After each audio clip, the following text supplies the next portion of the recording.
Hey everyone, I'm Karen Walby Solomon, and welcome to What's IGN Crushing On, IGN Africa's official entertainment podcast. I'm your host, and I'm joined as always by my producer and editor Rebecca Barches. So this is a show where we discuss all things entertainment and pop culture with a new guest every week. We bring recommendations, news, and fun facts, sometimes touching on the more serious issues surrounding these topics. Helen, nee, daar is die waar nie. Sy ken 'n storie. Gesoek het finally 'n spot by jou gekry. Jy's in demand, hoor. She's an incredible student and dedicated stylist. Yes, well, there's just something about her I don't like. Sy's actually die beste at her skills, you know. Die way haar. Say nervous? Nervous for what? If you fail to prepare, prepare to fail. And you are prepared, yes? Yes, mommy. En nee, ek is nie nervous hier, dis maar net 'n formality. Theory, dan prak, dan die res van my carrière. But you was not going to get your own salon for a long time. I messaged the estate agent on the website. I'm putting in an offer. Daai plek staan al vir hoe lank al leeg al, and now because I want it, now the bank says denied. My baby is net a minor setback. Of crashed, ma. Well, I heard about your little home setup. So I thought I'd come and see for myself. I'm being sued, Pfizer. I tried to tell you. Jy het geweet. I'm trying, mommy. I'ma just leave it.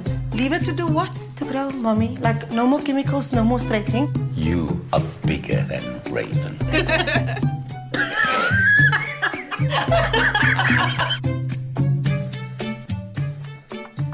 Sy het dit met haar eie kan doen, ek kan sy mos nou. Obviously, met my. Haar het ook doen. Surprise. Kan nie meer nie.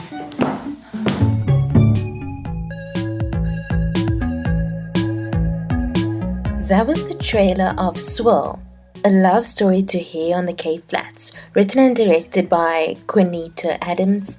It stars Chanel Davids, Vanette Ibrahim, Charlene City Richards, Ilse Klink, Bianca Flanders, and so many more talented South African actors. It's now available on Showmax, so please have a watch. It's a beautiful film. Later in the episode, we will have an interview with Quanita Adams about the film and about hair and about so much more of what makes us South African, and she's such an interesting person. But before that, we chatted to Helen Wallace. Helen is a lifestyle, sex, beauty, entertainment writer who's written for Cosmopolitan, Marie Claire, and so much more. She's an hilarious person who is very involved in pop culture. And we spoke about some of the wilder articles and experiments she had to try, and also her views on various issues. She's an avid watcher of reality shows, and she talks a bit about that too. So yeah, here's our interview with Helen.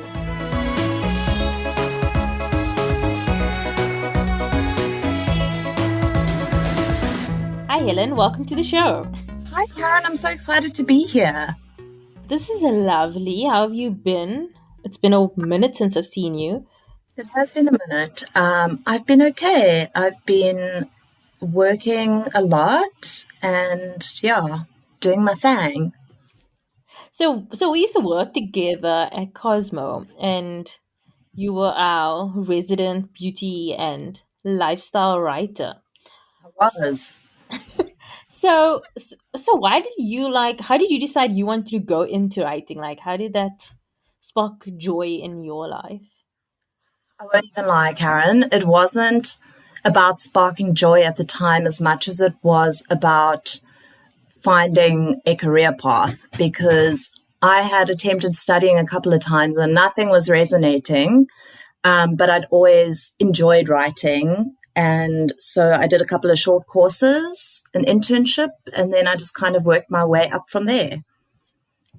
And like you've done a lot of experimental, like you've those articles in magazines. I'm like saying to the listener, because obviously where people are like, I tried this and this and this is what happened. What is the wildest thing that you've ever tried? It was maybe the yoni eggs. I tried putting the jade eggs that are meant to improve pelvic floor function. I would put them into my vagina religiously for a month. I won't lie, I think I caused pelvic floor problems because I was exercising muscles that have never been exercised to that extent. I was having stomach cramps, but it's a weird experience. I also did one on period panties that had me on the edge the entire week because you just don't trust a panty to be that reliable. They are, P.S. Oh, I was going to ask, Yeah. how did they work? They did, but it was incredibly stressful. I'd rather just not have that stress, personally. Just plug it up. It's like a Russian roulette. It's like that week before your period when you don't know if it's coming or not. Yeah. That And kind then of you situation. sneeze. So, have you seen the South African, what you call it, Housewives? I tried watching the one that is not the Durban one, the one before Or that. Is that the Joburg? Joburg? Yeah. Yeah, I did watch, I think, one season of that, but it felt a bit contrived. Well, I mean, they're all contrived, but it was definitely, as a South African, I could tell that these women are not friends with each other. I've been hearing good things about the Durban one. I haven't watched it. Although I started the Beverly Hills one, and it just was too many episodes, and I will catch up eventually. So tell me, which ones are the good ones? Which one should I watch? So look, Atlanta's great, and I've never watched it, but I believe it's great. And I just think it's overwhelming to start from scratch. My favorites have always been New York and Orange County. They're a bit boring now, admittedly, but I still watch them because I'm loyal. But there was now recently a Salt Lake City one. It was the first season, and it was unbelievably wild. I wasn't expecting it. There's one woman who is married to her grandfather, her step-grandfather. Oh my god! But yeah, it's wild. And I also really, which other one do I watch? Potomac. Potomac is a really good one as well. But it's like, how do they find all these women? I suppose America's big. Like, there's a lot of rich Huge. people. So, yeah, there's chances for. But, so what other, reality are you into right now? At the moment, I've been doing a lot of binging of old episodes of Come Dine With Me on YouTube. I love the kind of cozy British things. I also watched some Bake Off, a bit of old Bake Off the other day. But reality TV, I love, the trashier the better, really. And look, RuPaul's Drag Race I think I've watched every season apart from the newest one 4 times now. Yeah, Sure. I think it's been 4 times. So what are you, okay, I haven't seen it, but what are your thoughts on the new season? So the new season, it's okay. It's been interesting because obviously a lot of it's been filmed around the pandemic. It's good, but I think it's in its 13th season now. So things start to get a little bit like, is that the best drag queens you could find? But the UK one is in its infancy and insane. Maybe there's something about the British eccentric that lends itself really well to that. And they also have a very good reality culture. I feel like people can really foster reality. People will be a reality star on one show, then they will be on I'm a celebrity, get me out of here. Then they will go on another reality show, and they just make their money off being reality stars forever, and they love their reality stars. Yeah, they really do. Especially I know one of the guys who was in Bake Off then became a judge, or not a judge. That's a bit of a stretch, but a presenter for one of the other offshoots of Bake Off, maybe the professionals. People become obsessed with the character, and it can catapult their career forever. Which I suppose is a good thing. So okay, let's talk about Tali's baby diary. Oh my god! Another person whose life was catapulted because of a reality show. But I was actually so in preparation for this chat, I've been watching it. I'm not done yet, but I actually think it's a really good sitcom. It's Like it could exist as a 22 episode sitcom. Definitely could. I guess sometimes I wonder how well it would translate, but I think it's just so ridiculous that it could actually, like, we all know people like that, right? We all know Joe Burgers. Even if we're from Australia, we know Joe Burgers. Love you, Joe Burgers. But it's like, oh no, but like I get the Joburg thing, but she's also like a very sea pointy person as well. Yeah, no, definitely. She assimilates so well to Cape Town life. And the kind of like influencer, the mom. Oh my gosh, it's like a stroke of brilliance, that the momfluencer storyline. And Yeah, definitely. I took very long to watch The Wedding Diary. I only watched it this year because I was like, oh, I don't think this is for me. Just like I see enough people like that in my daily life. I don't feel like I want to watch a show about it too. But then like the way that she satirizes it is done so brilliantly, and not like, it doesn't feel nasty, but it's still like poking fun at the more ridiculous sides of it. Yeah. So what did you enjoy about the Baby Diary?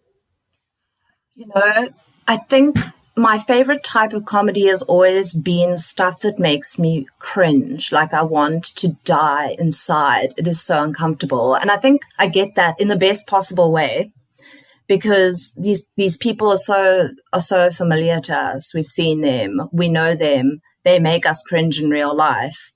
And there's always something about being a South African and seeing South Africans on a screen that makes you feel a bit weird inside.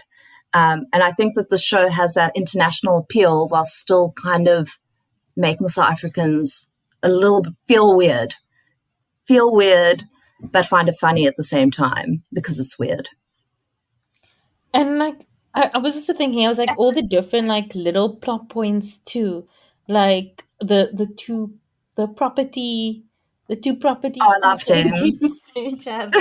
Oh my gosh! And then like the thing with the vegan leather thing, like I was like, that is a storyline on its own, and with coconut Right. cows, and it's just like everything exists in these pockets that can do.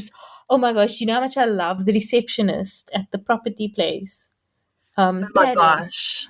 She is Yeah. like my favorite character. I can't deal with how much I love this girl. She's so fun. Yeah, I also enjoyed her, that kind of like disconnectedness. It's very Capetonian. So Capetonian. She paints herself gold. Yeah. She just the whole time gold. Oh my gosh, I died. I know. It was I like actually like these okay, no, with a lot of shows that I watched, I'd enjoy it, but there would always be something that makes me feel like I enjoy it for what it is, but is it really good? But this is a show that I think I enjoy it, and it's also really good. Also, freaking Danny Kaye. Oh my god. Firstly, I didn't realize how big his ears were. Also, like, what's he doing? Like what's Daddy doing? Like, I didn't know he was about. I don't know where I thought he went, but like, I didn't even know he was Capetonian. Does he live here? I think he's from Joburg. Oh, okay. Yeah, I mean, Even him Tolly- singing like at her stomach. I mean, Danny Kaye. I like, but it's also like it's like the craziest cameo that you could think of. Okay, I suppose not the craziest, but it's pretty crazy. Like one out there, like who is the biggest singer in South Africa? And if you think about it, like Tali is probably around, but maybe a little bit older than us, probably around our age. And like we know when we were like Danny Kaye was like the biggest singer at one point. Yeah. Like we all knew that Hurt So Bad song used to come on Simone Yes. every night. Oh my word. That's his song. I actually was thinking what it was while I was watching, and now I know. I was just, he's lost weight, I feel. Because I was in the class, I was like, is that Danny Kaye? And then when they said, yes, Danny, and then they called him. Yeah. There were quite a few cameos. I enjoyed it. I like that the cameos also weren't just like people they run into. They became almost like proper characters. Like Danica had his own storyline. Coconut Cows had her own storyline in the show. Exactly. But I feel like Coconut Curls and, Tally were a match made in heaven anyway. As individuals, they are. Perfect. They are. Oh, Coconut Cows. Remember when she was at the office that day? I was almost a construction worker on the scene in the background. A misogynist construction worker. I remember one of because we had the Cosmo men, whatever. I can't remember what it was. Sexy men stand up. Or something like that. And it was against like casual misogyny or something like that.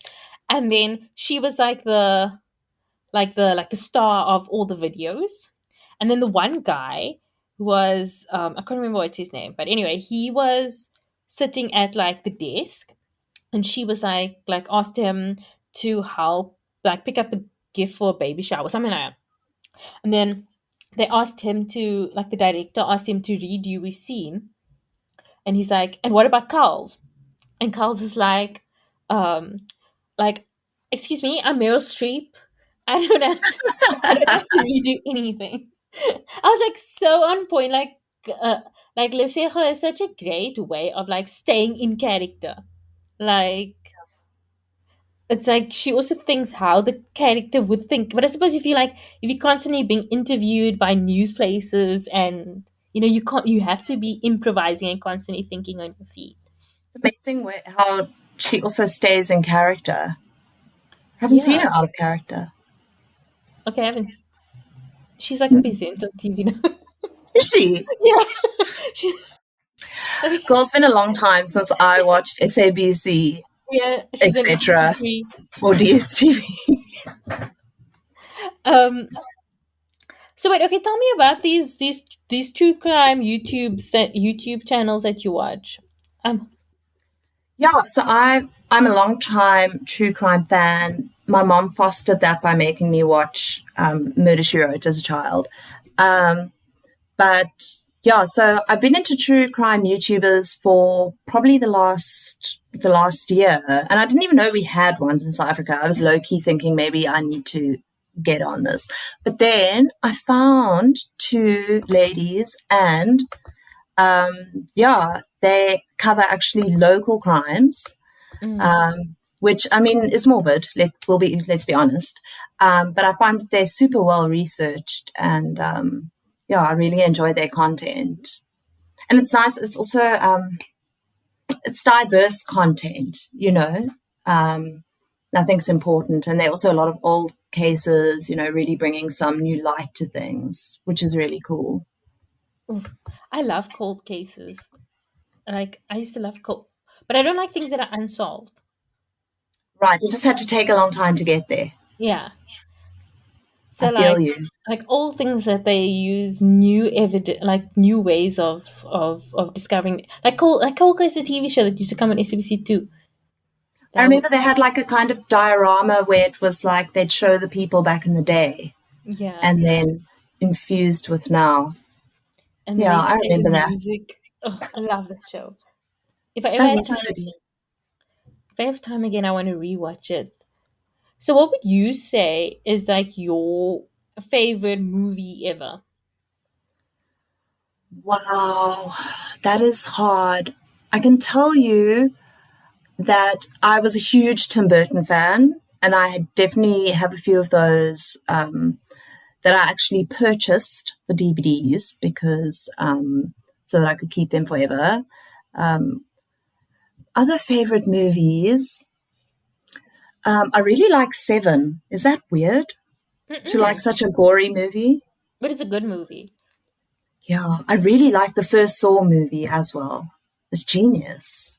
Do you like horror? Is that like So I like horror in that I sit with my hand in front of my face and ask whoever I'm watching with, because I can't watch it alone, what's happening on the screen. But yeah, I do enjoy horror.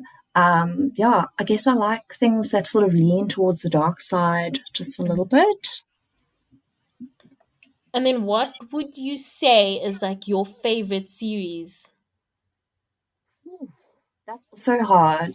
Look, I'm not sure if you have watched any. I'm not even sure if it's still on Netflix, but it was Kath and Kim, which is an Australian comedy TV show, which I've been watching since I lived overseas, so for quite a long time, and it recently came to Netflix, which I love, which is just a ridiculous comedy, like a comedy trio, but they really like. I'm not quite sure how to explain it actually, but it's a situational comedy about a mother and daughter in Australia, and it is gold. The US tried to do a remake and had them living in a trailer trash, and it was not gold. Then other TV shows, I'm trying to think what I keep coming back to. I'm really excited about the Frasier reboot because that is a fave. I'm scared for it, but I'm also excited for it. Yeah, so there's just They have to. I don't know. I haven't met a reboot I've liked so far. Let's put it that way. Yeah, they haven't announced if Niles was gonna be in it, and I love Niles. Like, I could watch a show with just Niles. Like, if there's no Frasier and just Niles, I'm okay with that. Like, I would just watch Niles. I love how ridiculously pretentious they are. I also look another show that's a fave, which is pretty controversial, is Sex and the City. I'm aware that it has not aged well, but it's just such a guilty pleasure. Like, I probably know the words to every episode. It's quite scary, actually. But I think that Sex and the City is it's well sculpted as a show. Like, maybe the content might have not aged, but the way that the episodes are put together and the writing is really good. So it's still enjoyable, even though you might be like, oh, that joke might not land now, or I think it was like just so refreshing to have a show where women were like allowed to be miserable and bitch about men, and to, like, not aspire to these like Stepford wife ideals. They were people, and they were struggling in love, or they weren't struggling, but it was very the most authentic thing that you had on TV, I think, in the late 90s. No, Apart from Jerry Springer, obviously. And Ricky Lake. Yeah, oh my God, I love that show. When you're home from school and then when he's sick or something. But then they always have like these old episodes. I never really watched Jerry Springer because I never had Mnet when I was younger. So Ricky Lake was like it for me. Like, that's all I knew when it came to reality shows. Ricky Lake was great. And then she was succeeded by Rachel Ray, I think. Yeah. But that was more like cooking. Yeah, cooking. That was more like sanitized and nice. Right. Was Ricky Lake quite scandalous? Yeah, she was too. It wasn't. I don't think it ever got as bad as like Maury or like Ricky, like Jerry Springer. But it was still like he dated my boyfriend's father's wife's sister, something like that type situations going on. I used to love, I don't know why, sending like memes to people that were like screenshots of Maury episodes, and like one of them was like, I know my boyfriend cheated on me because I found a tooth in his apartment. I used to love like the taglines that they put at the bottom, like how they describe someone. Like, Maria was the person who stole Jane's dog and ate it, and something like that. Like, weird. Like, imagine being that person typing. That's actually the dream job, being able to type those.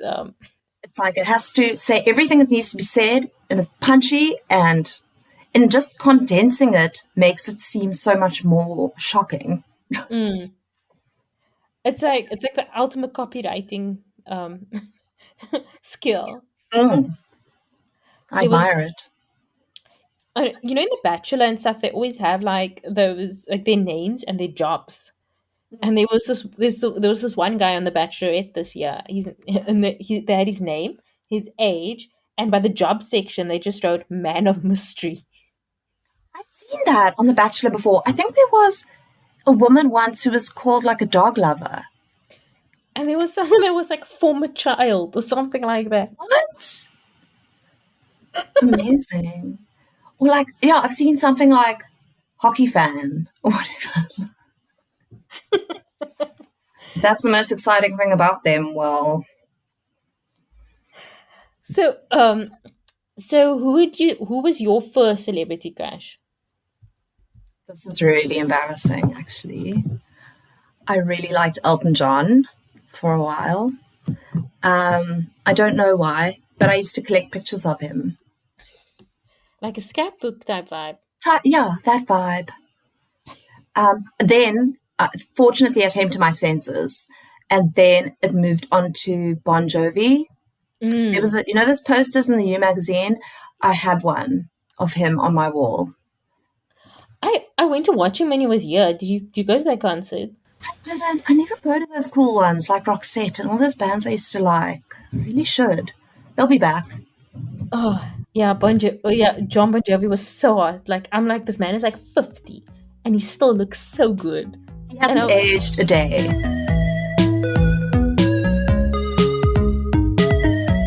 That was our chat with Helen. You can find her at HeyHelizy on Instagram. And now here's our chat with Quanita about swirl, hair, and much more. Hi Quanita, how are you? I'm good, thanks, Karen. How are you? I'm great. So how has this year been with lockdown and everything? I mean, it's been crazy. I said I had 2 babies in lockdown. I had a human baby who doesn't let me sleep. And then I also made a cinematic baby, which also gave me sleepless nights. But it's been intense, I think as humans, we're such social animals.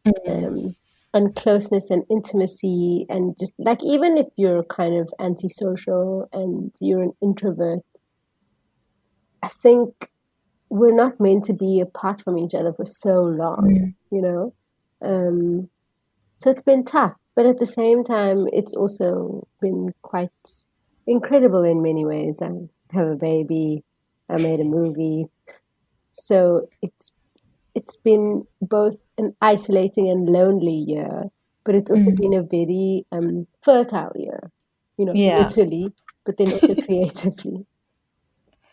So how did like filming and stuff work? Do you guys film under lockdown or did you do it before? Yeah, no, so we did. We were shooting in lockdown, not in a hard lockdown. I think it would have been like level 3 or whatever.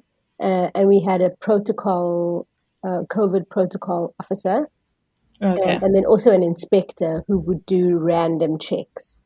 So the inspector would come by and we wouldn't know when, to make sure that we were observing all the COVID protocols. And in fact, we lost 1 day of shooting because someone on set received one of those phone messages to say that they had been, which was like quite a few degrees of separation, but we had to declare that, and the COVID officer shut us down, so we had to do a stand down, and then the person went for a series of tests, and only after the last test came back negative again could we resume shooting.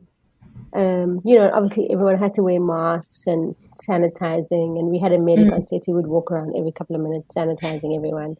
And then also just in terms of a writing kind of perspective and a directing perspective, you have to kind of have that be the focus way in the beginning.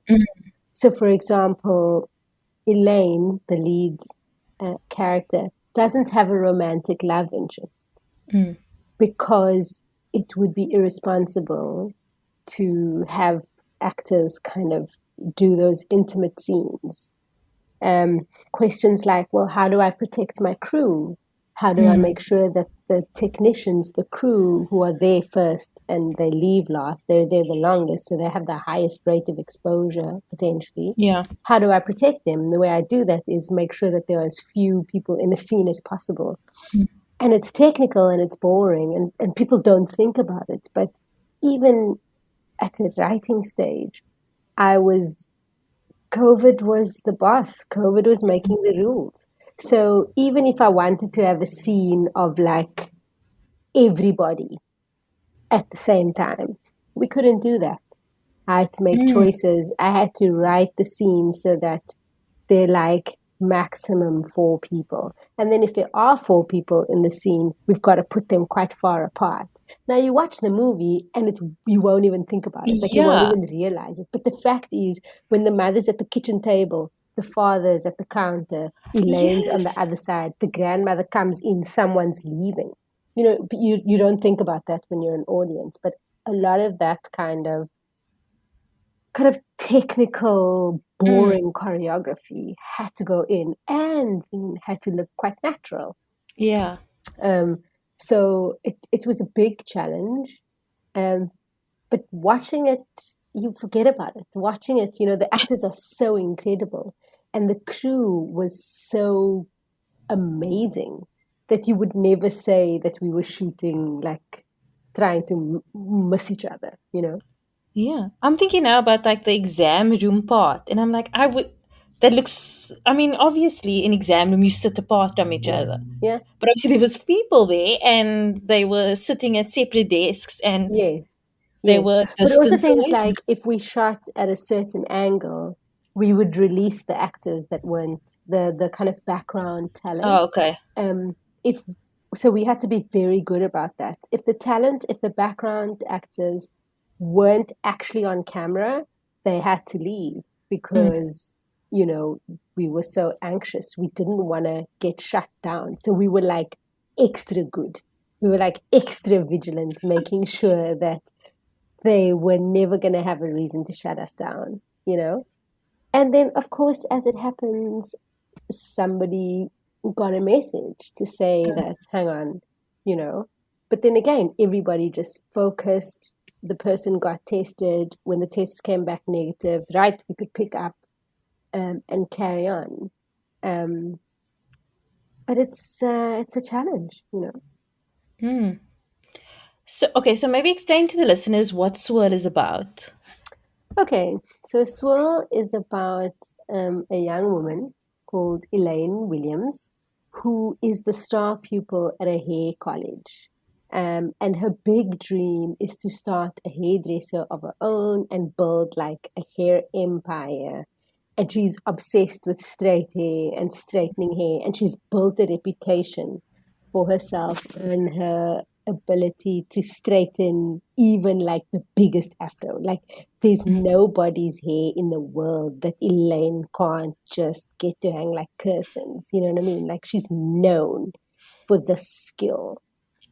And she's on a path. She's about to put a down payment. She's about to, try to buy a property to start her own hairdresser. She's on her way to winning the graduation hair competition, and life is going according to plan. And then slowly things start falling apart.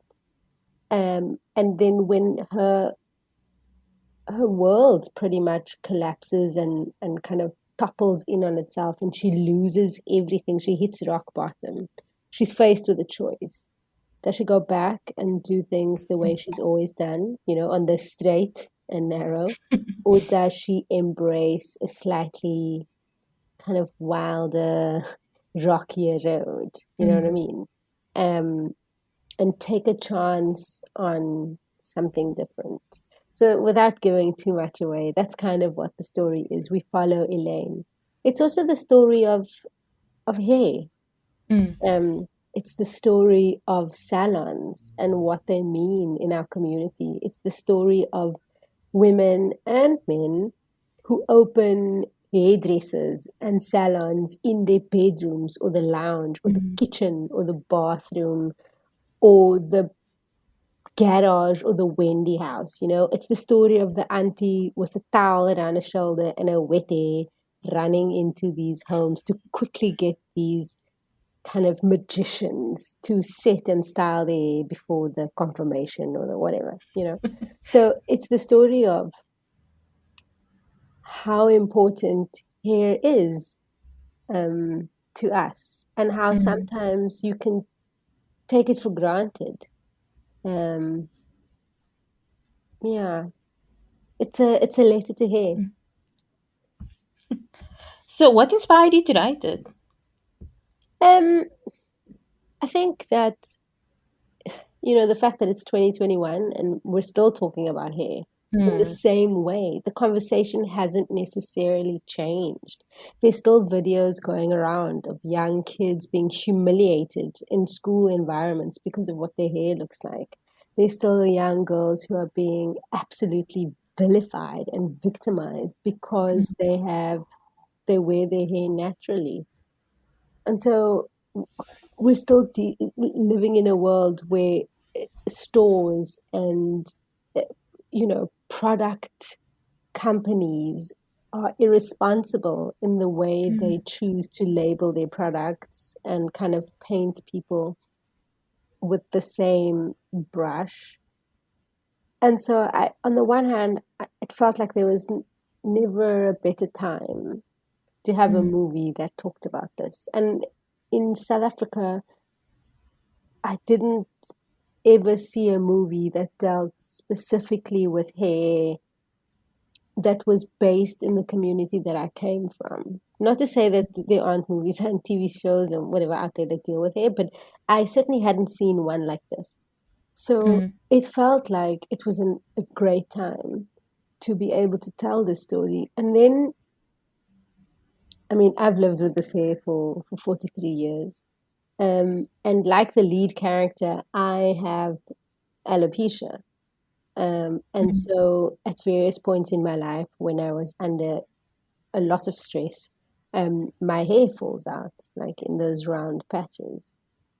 And then I had a baby and my hair fell out again.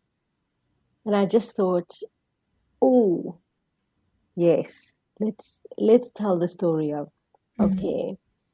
But it's also the story of relationships between mothers and daughters. And we see that play out over 3 generations. This idea of how we represent ourselves and how we are represented, how people see us, how we want people to see us. And so I thought, if I'm gonna make a film for the first time, write a film and direct a film for the first time, what I wanted was for the work to deal with something that I felt quite comfortable in being able to tell. So the content I needed to be intimately familiar with because the process was going to be so strange and new and foreign to me. And so technically I was uncertain and insecure. But in terms of the story that I was telling, I was confident in that because I was just like, listen, I'm going to need help how I tell the story. But the actual content of the story, this one I know. I got this. So that's kind of what inspired me to tell the story. It just felt like the timing was right. Yeah. So, like each of the women in the story are sort of on their own hair journeys. Yeah. Were they like inspired by specific people, or was it just like concepts that you thought of? No, of course. I mean, firstly, there's a little bit of me in every single character, including the 2 male characters. They're little bits of me that I've kind of placed in each of these characters. And just I think the way I often write with people kind of in my head. And in this instance, often the actors. So while I was busy writing, I wrote for certain actors and I wrote with the actors in mind. So thank goodness they were all available. And I got the cast that I had dreamed and had been living in my head. But of course, I based a lot of the characters, some of the scenes, a lot of the conversations were conversations I'd had with friends or family, loved ones, the good conversations and the bad conversations, the tricky conversations. So there are lots of little elements of my own life and other people's lives. I mean, my family is large, and as we all know, with large families comes a lot of like craziness. And so a lot of the dynamics I've kind of taken from people in my family, my extended family. I mean, a lot of my family are literally physically in the movie as extras, which is also quite lovely. So yeah, I mean, it's inspired by some parts of my life, but then also just my experience and having spoken to people. Yeah. So, like, do you think the move towards like natural hair is like a generational thing? Because I think that scene with the young girl where she comes in and she talks about wanting to transition, Yes. and I thought it was such a powerful scene. Like when she's like, my hair doesn't affect my schoolwork, so it Yeah. doesn't matter what my hair looks like. Yes. And obviously we've seen like the uprisings at the different schools here. So, what do you think? Do you think it's a I think it is a generational thing. I think that as we become more comfortable in being able to articulate what it is that we want, and kind of even this idea of speaking truth to power, that language wasn't around when I was young. I mean, I credit my parents for raising me to be like cheeky, as the old people said, and to speak my mind. But for example, in the early to mid 90s, when I was leaving high school and at university, there was nobody at UCT campus that is walking around with the afro like me. There was one guy, his name is Darwin Franks. I found him on Facebook now the other day. He was maybe like 2 years older than me. And I've been joking about this as I've been doing a lot of press for the movie, is that it was literally the two of us walking around at UCT looking like karaoke mics. Just like big afro hair. And it drew a lot of attention. And it's incredible for me to see more and more and more women and younger women just rocking their natural hair. And that's not to say that women who don't rock their natural hair aren't kind of fully in themselves.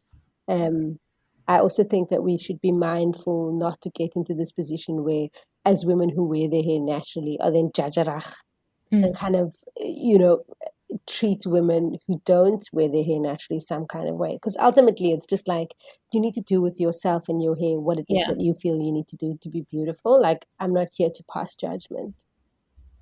But even that, to kind of take a more sympathetic approach to that older generation, like, you understand where that comes from. Because historically, if you had big, wild, unruly hair, number one, you were a target. And that put you out there in a particular way. So this idea of like keeping your hair, and they always use the same word. It's like you got to look decent, because that's what I heard. No, you can't leave the house. You don't look decent. You don't look neat. You don't look tidy. Your hair must at least be manageable. This idea of like management.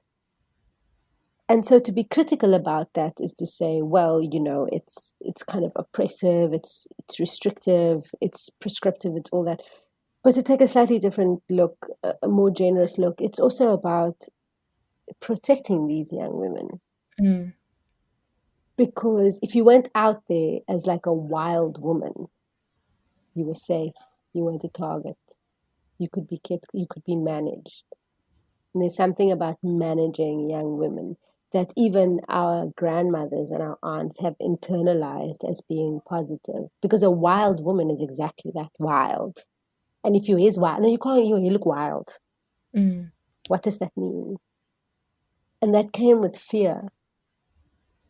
So I think even this attempt to kind of restrain the hair comes perhaps from an impulse to want to protect our own, our children, our offspring. But less and less and less we see that. More and more we see women kind of embracing and celebrating this wildness. And let me tell you, Corona has done more for the natural hair movement than me being out there in the world ever did. Because for a long time, salons were allegedly closed, even though we all know it was like people were running to back doors to buy cigarettes, and people were running to side doors to get into a hair salon. We all know those people, right? Who were like breaking curfew just to go get their hair straightened.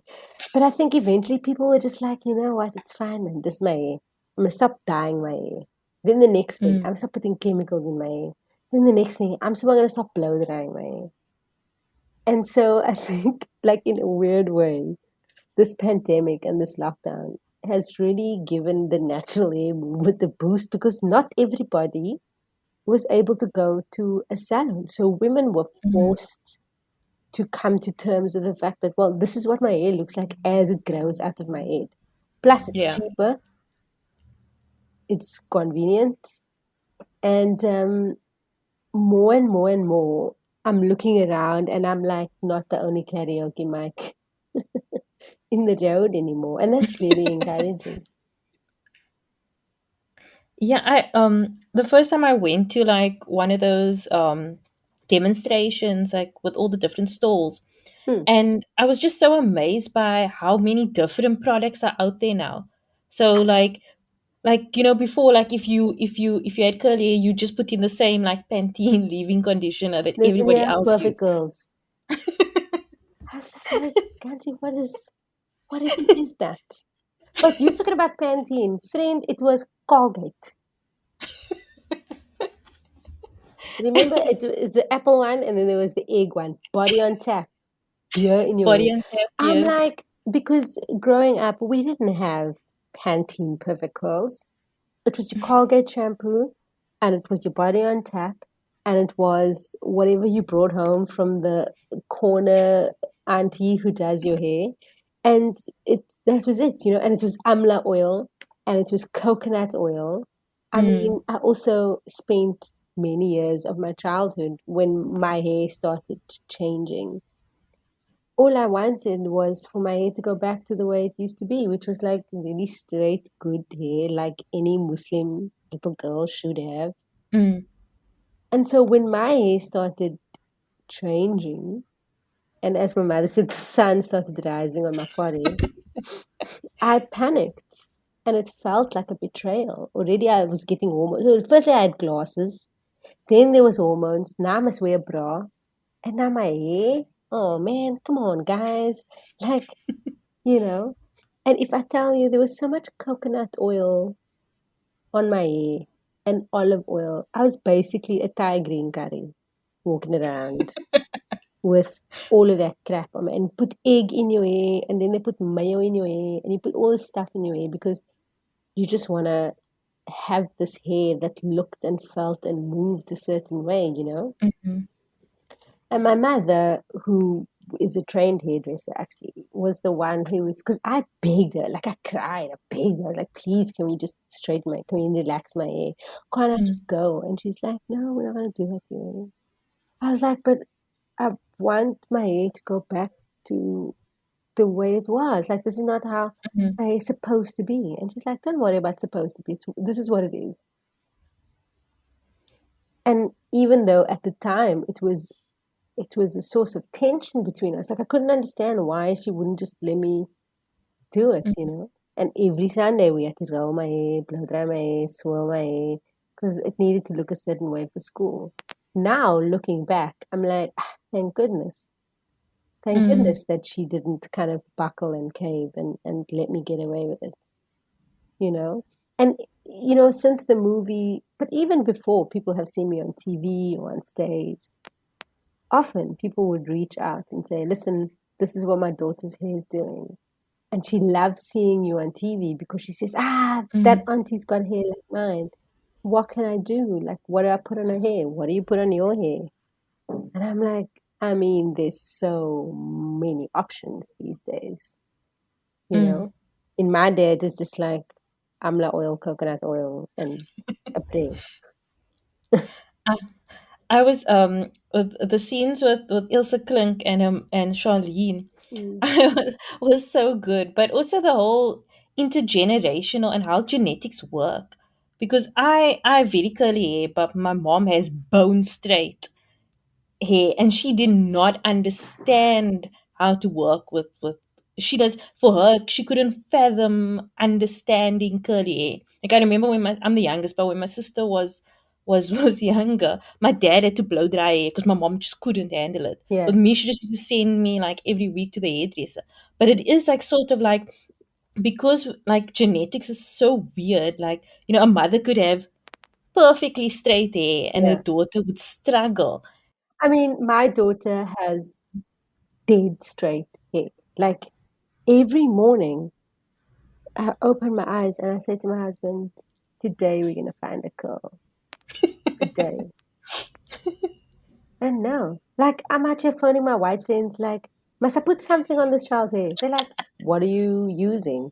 I'm like, "I don't know, some top to toe, the body wash." And they're like, "Does it say you can put it on hair?" I'm like, "Yeah."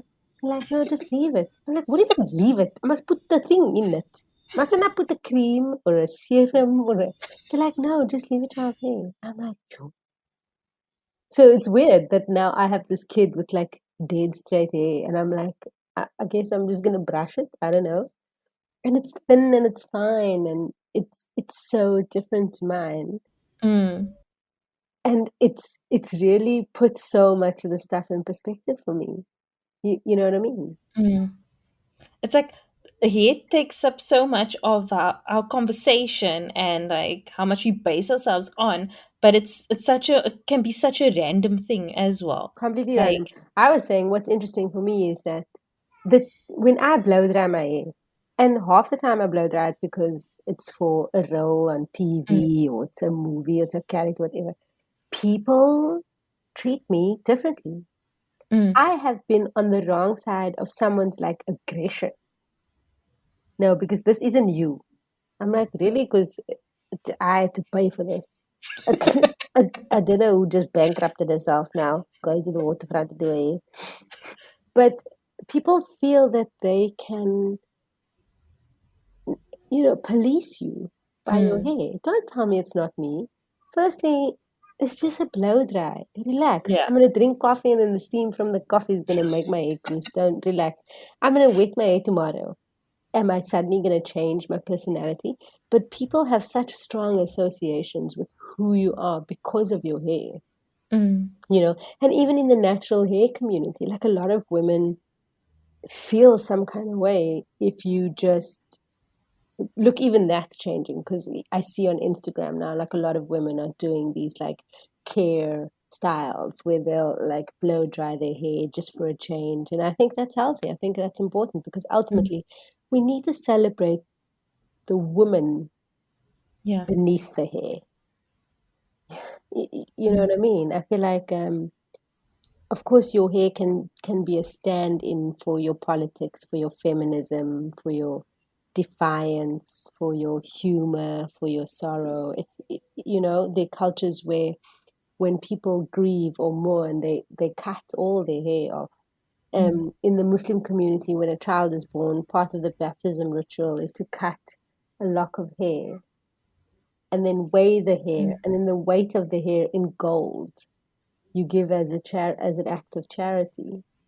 So mm, hair is also something that is so completely spiritual, but at the same time, it also needs to just be your hair. mm, And we need to be able to celebrate each other no matter what the hair is doing. I can't stop someone from putting chemicals in their hair. mm. That's for you. All I'm going to do is this, you know. And what's heartwarming to me is that young girls in particular, or young boys, Mm. say, but she looks quiet, and if she can do it, then I think I'm gonna do it. And that's all you can hope for, that you create possibility just by Mm. being out there, you know. So you mentioned earlier, but I just want to go back. So why was it important for you to set Swirl on the Cape Flats? Well, because I'm from the Cape Flats. Um, and so, in the way that you write what you know. Mm, Um, Also, I wanted to be a part of this movement, creatively at the moment, kind of a zeitgeist of trying to portray a different kind of Cape Flats. mm, And that was important to me. So aside from the kind of Cape Flats that is often portrayed, which is one where the community is facing the very real challenges that they face on a day-to-day basis. I also know that my experience, even though we grew up alongside gangsters, was very different. And so I wanted to show a different side of the Cape Flats. I wanted the home to look different. I wanted the kind of language to sit differently, but also no two characters speak the same kind of Afrikaans or the same kind of English, because that's how we grew up, right? It's not this homogenized like sausage factory where everybody speaks Afrikaans in the same way. Everybody speaks English in the same way. So I wanted to do that. And then another thing that I really wanted to focus on was like what the inside of these people's homes look like. I had a meeting with the art director and I took photos of my aunt's house. And I was like, do you see this house?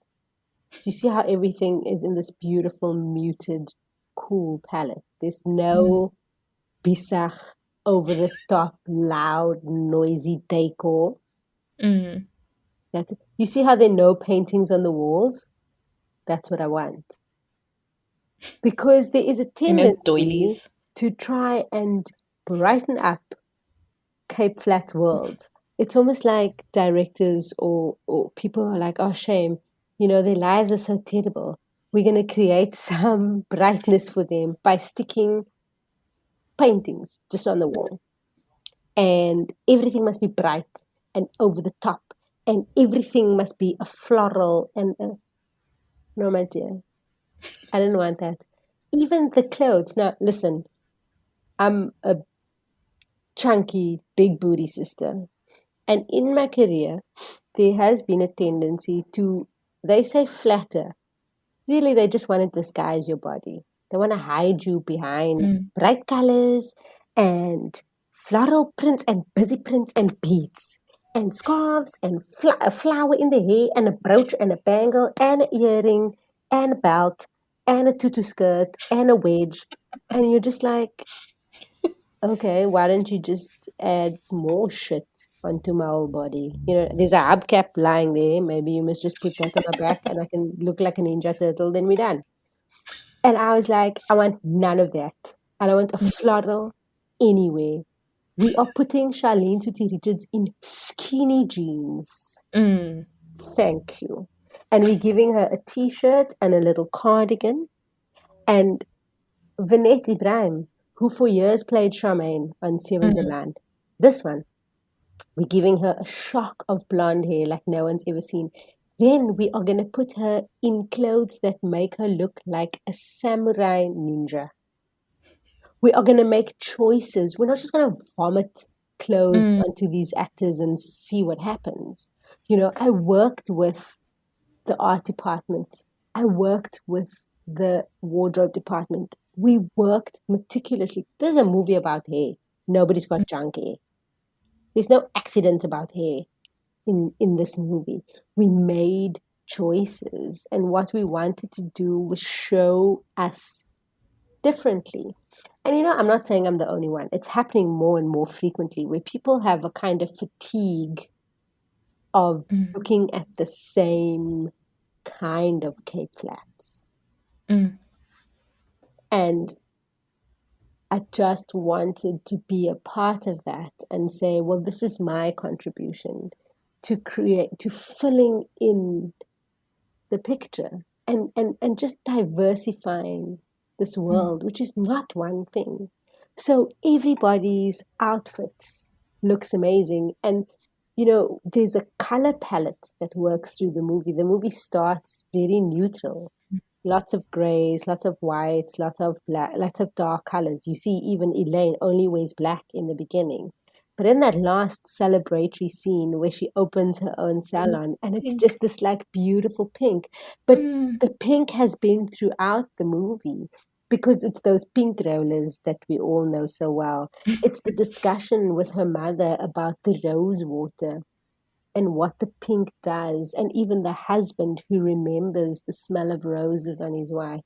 So even that, it's not just, I didn't decide, oh, I'm going to go with pink. I'm like, no, pink means something. Pink roller is doing a different thing to a yellow roller, is doing a different thing to a green roller. Green one. You know what I mean? And that pink one is most for the tight kindertjies. Yeah. Yeah, at the The small bottom. one. The small, it's for those old aunties who only got 3 hairs on their head, but they what? You must roll it. And so, even in terms of how the look and feel of this movie, the sound of the movie, you know, I wanted to show a dad who wasn't gonna get drunk, who is clearly, you know, is this one man in this house of like 3 strong women, and he's okay with that. He doesn't hack it. He doesn't hack up. He's just the dad, and he loves and supports his daughter. I mean, my father's not alive anymore, but that's a dad that was my dad. I was just like, Dad, I'm gonna be a painter, and my father was like, cool. I'm gonna buy you some paints. And then I was like, Dad, actually, I want to be a singer. And my father's like, okay, I will get you a good set of earphones. I'm like, no, Dad, sorry. For real now. I'm gonna be an actor. My father's like, okay, cool. I will come watch everything you've ever done. And it was just about this kind of no questions asked support. And again, I think that, of course, all over the Cape Flats, there are so many families where absentee fathers are a thing, but not this family. Yeah. This family, the father's present. You know what I mean? Even though the 3 women kind of sit on top of him, he's a different kind of dad that we see. And I think it's a beautiful thing to be able to just acknowledge that there are fathers of color out there who are doing the most. And he also has his moment towards the end, like let's not spoil, but I mean, like, you know, he also has, like, you know, he's so muted throughout, but he also has his moment of like showing who he is, and I thought that was so beautiful. Thank you. Absolutely. And also, you know, he makes the observation that he's never put his hands through his wife's hair. And that's so true for so many homes. The fact that women are out there kind of shielding the people in their lives from this like regimen of getting their hair to look a certain way, you know. Somebody was like, yeah, but how can you not know if, you know, your mother or your sister or your granny's got cruise hair? I'm like, very easily. They pay a lot of money so that you never have to find out. You know, these are women who sleep with rollers in their stiff necks because they're sleeping with rollers. You know what I mean? It's a real thing. It's still happening. Can we talk about the casting for a bit? Because you said everybody that you thought of was available, and like I just think like having Vinette be a villain after she played like everyone's auntie for years was so brilliant. Listen, Vinette had come to me and she said she's gonna play this character as like Cruella de Vil and Meryl Streep's character in Devil Wears Prada. And I was just like, show me that. I was just like, okay, let's see. And she did it. And I was like, that's amazing. Also, Vinette, for the longest time, as everybody's favorite auntie, didn't get to play comedy. Yeah. You know, not a lot of people associate Vinette with like comedy. And so this was an opportunity for her to flex a different kind of performance muscle. And it could have gone over the top. I think in the hands of a kind of a different actor, it could have been like a little bit over the top, like not believable. But I think it was so beautifully handled. And that relationship between her and Philippe, you know, beautifully played by Basil Apollos, is so incredible. And when Vinette also, we spoke about it. She says, I want to look different. I'm going to wear these glasses. And then we did this thing to her hair. And literally, when I saw her hair after it had been dyed and styled, her whole body language changed.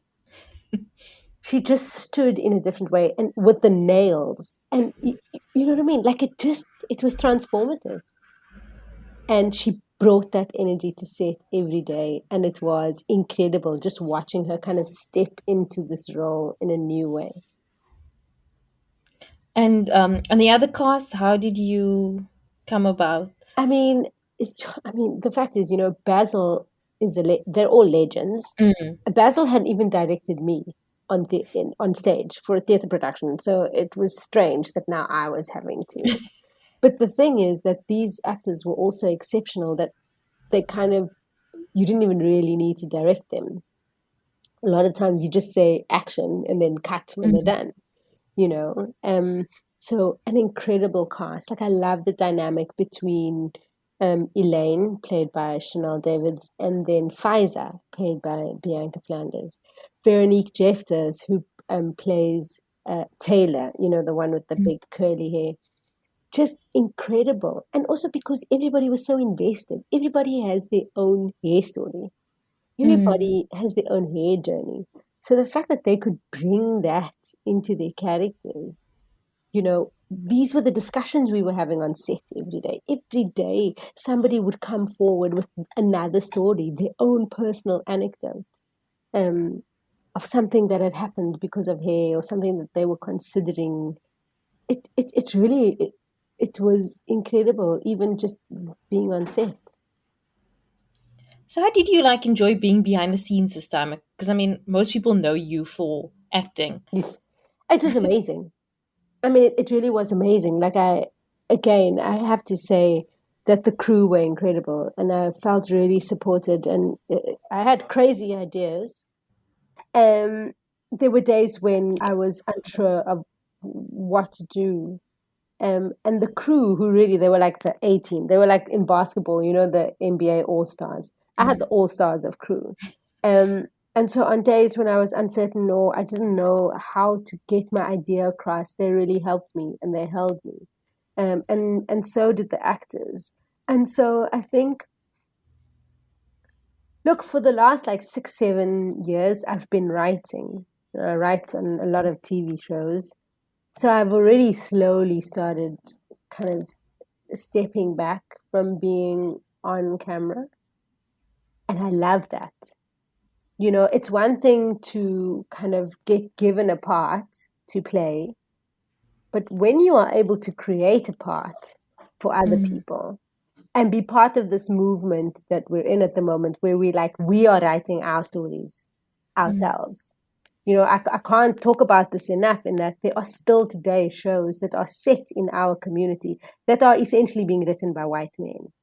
And then they get us to flip and translate into the language, you know what I mean? Or even vernacular languages. There are TV series like well-known, well-loved soapies on our national broadcaster that are in indigenous languages. But at the top of that chain is sitting a white man. And so to be a part of the movement, particularly with Ardens Flame, I wrote on season 1 and season 2, and I was there at the beginning with the head writer, Feltham. So the fact that now we are sitting at the top of our own food chain and we are writing stories the way we speak, the way we live, that's exciting for me. You know what I mean? So for the last kind of, as I said, 6-7 years, to be a part of that movement where we are writing our own stories on our own terms and casting ourselves in roles. It's the first time that Muslim people are playing Muslim roles. That's incredible. And it's happening more and more now, So of course, when the opportunity to direct that came, it was something that terrified me at first, but then the more and more I thought about it, the more attractive it became to me. Because then you're creating these opportunities for a larger network of people. It's not just me anymore. Now I get to create these parts for other people. And that's incredible. And so the kind of the footprint of the work is larger than just as an actor, Yeah. but actors are powerful in that they're what the audience sees. But this other thing, which is kind of a slightly more invisible hand, is one that really excites me. So it was scary when I didn't know what the hell I was doing. But then it was also exciting. And I love playing in groups. You know what I mean? And as a director, you have a big, big group to play with. So that was really exciting. That collaboration of it. So what's next for you? More writing. Continuing to kind of contribute to this body of work. Writing TV. Oh, can you hear the baby? Hopefully more opportunities to direct, to just keep telling stories in whatever way I can. If that's as an actor, if that's as a writer, if that's as a director. That's kind of what's next. I mean, immediately what's next, it's probably feeding the baby. Or changing a diaper. That's in my very immediate future. But for the rest of the year, just kind of more writing. Okay, so the final question. Yes. That we that we ask everybody. So, who was your first celebrity crush? Like locally or internationally? Any. Yeah, I've got to say Eric Estrada on Chips. So Chips stood for California Highway Patrol. And there was like a white guy, and then there was Eric Estrada, who's the like Latino cop. And he was dark and he was beautiful. So I would have to say, yes, that character. I smacked that brow hard. And that answer was really quick, though. So you had that. I still love him. I still love him. He just had this incredible head of hair, and he's just so smooth. He's damn sexy. And they wore their pants tight in those days. I don't know what I was thinking. I would have been about 5. But even before Michael Knight. I think his name was like Punchinello or something like that. Like, I don't even remember, but I just know it's Eric Estrada. And he rocked my whole 6-year-old world. Well, thank you so much, Quanita. Thank you, Karen. You let me know, and thanks, and thank you for your support, and I'm glad that you enjoyed the movie and that it resonated with you. That was our interview with Quanita Adams. You can find her at Quanita Adams on Facebook and at Quanita Adams on Instagram. You can watch Swirl now on Showmax. But before we head off, once again, Rebecca, my dear. Hi. So, what have you been crashing on since we last chatted? Since the last time we spoke, I've been watching Breaking Bad. Oh wow, classic. Have you enjoyed it? Just because I just needed to see what the hype was about. I think I watched the first few seasons when it first came out, and then it got quite hectic, and people were having sex in there, and I was too young to watch it with my mom and my dad, so I stopped watching it. But now that I'm old enough to watch those things, I'm enjoying it. Actually, it's well written, and I'm not at the end yet, but it's definitely kept me on the edge of my bed. Okay, that's great. I mean, I always love a good Bryan Cranston. I haven't seen Breaking Bad myself, but yeah, he's a classic from Malcolm in the Middle. Of course, Malcolm in the Middle. I really feel like rewatching Malcolm in the Middle. There was an episode of the TV show One Division where they sort of like parodied Malcolm in the Middle, and I just like brought back that that like utter joy that you felt at 6:30 on a Wednesday during open time on Mnet. Like, oh man, Malcolm, miss y'all. Yeah. What is the brother's family? What is the brother's name? Reese. The younger one. No, the younger one was something with a D. Ducky or Dudley. Donald. I don't know. Something like Dougie. I don't know. Something like that. Yeah. But I get what you mean. So what I've been watching this week, I watched the docu-series Ellen v. Pharaoh, which is about the Woody Allen accusations by his daughter Dylan, the Yeah. sexual assault allegations, and Yeah.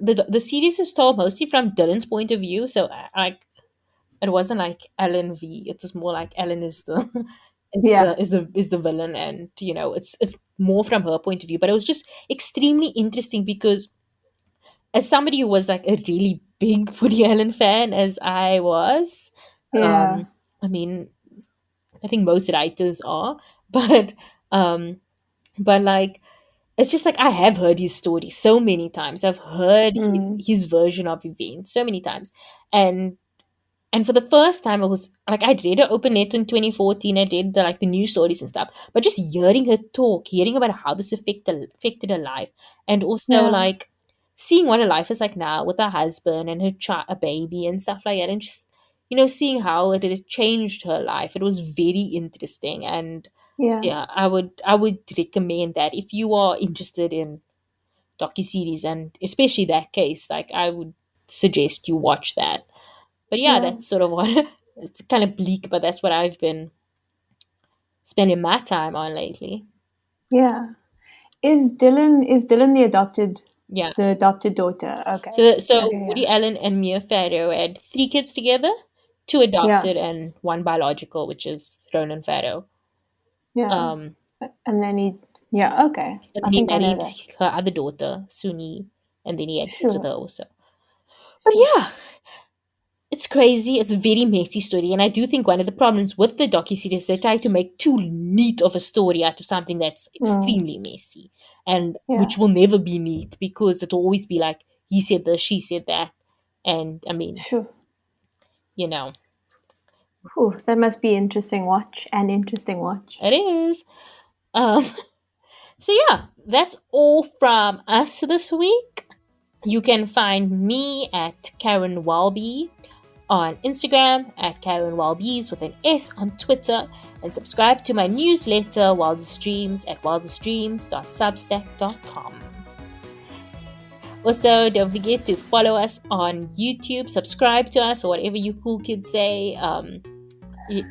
We have episodes up there, but we also have like exclusive YouTube videos and upcoming events which will be exclusively available on YouTube. So check that out.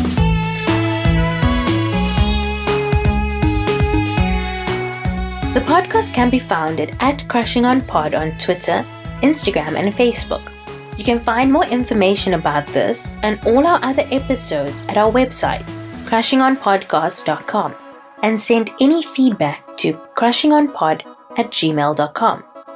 Join our Facebook group, Crushing On Club, where we chat about the show, celebrity news, recommendations, the whole shebang.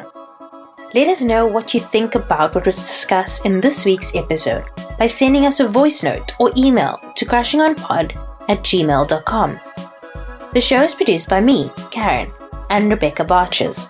The show is edited and engineered by Rebecca Barches. Our logo was designed by Nathifa Maroof. And the show was created in partnership with IGN Africa. If you like the show, tell everyone that you can any way that you can. Keep up to date with all our episodes by subscribing to the show on Spotify, Apple Podcasts, or wherever you get your podcasts. And please rate and review the episodes on Apple Podcasts, as it helps others find the show. We'll be back next week with another in-depth conversation with a pop culture lover. See you then!